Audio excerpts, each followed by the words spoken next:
So I'm at the park, and I'm cleaning up garbage, and see this field behind me. It doesn't seem like there's a lot of trash from a distance, but like smaller pieces, they do add up.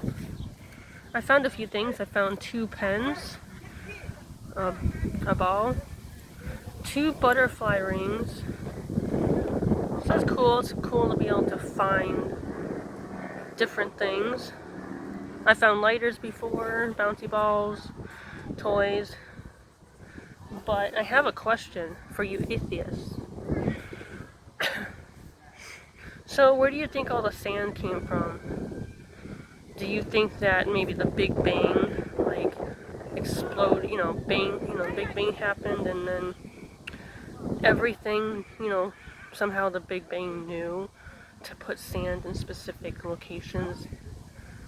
And where do you think the sand came from, like, over time? Why is there so much of it in one spot? It's almost like something designed it to be there, chosen for it to be there. Because I don't think a lot of people would have decided in human history to grind up stone to make that much sand. So, like, how we as humans, we create structures, we create design. If you look around, you can see that we place houses in a certain way. We have certain areas for grass, certain areas for parks.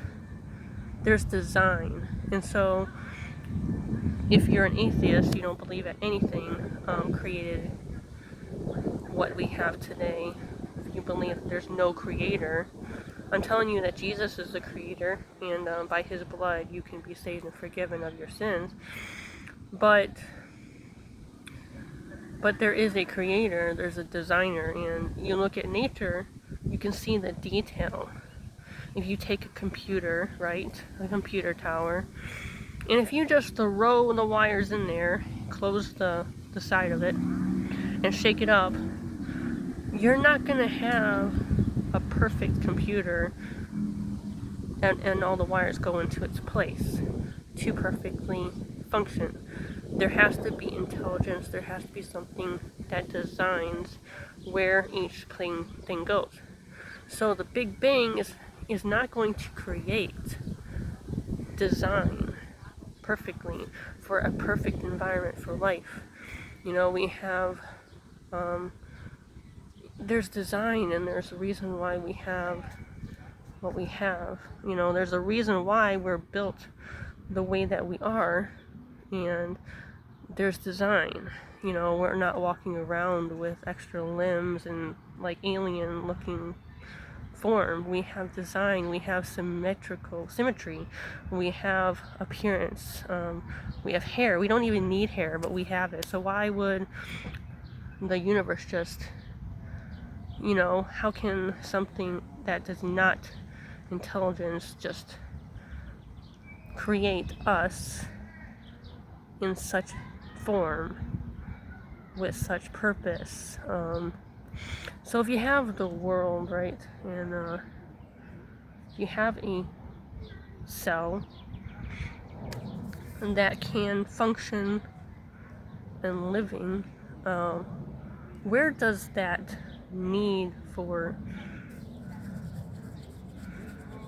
wanting to grow into something else? Like if you know what I'm saying.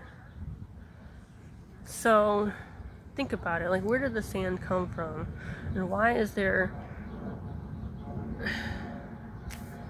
so much design, like like intelligence, like something designed everything? So it's really if you look around and you think about it, you kind of have to just step away from social media, and you kind of have to just,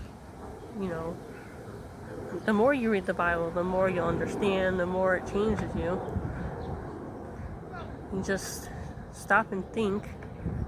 And then it takes more faith to be an atheist, thinking that everything in this world was created from nothing, from something that is not a creator with intelligence. You know, it's... Take care, everyone.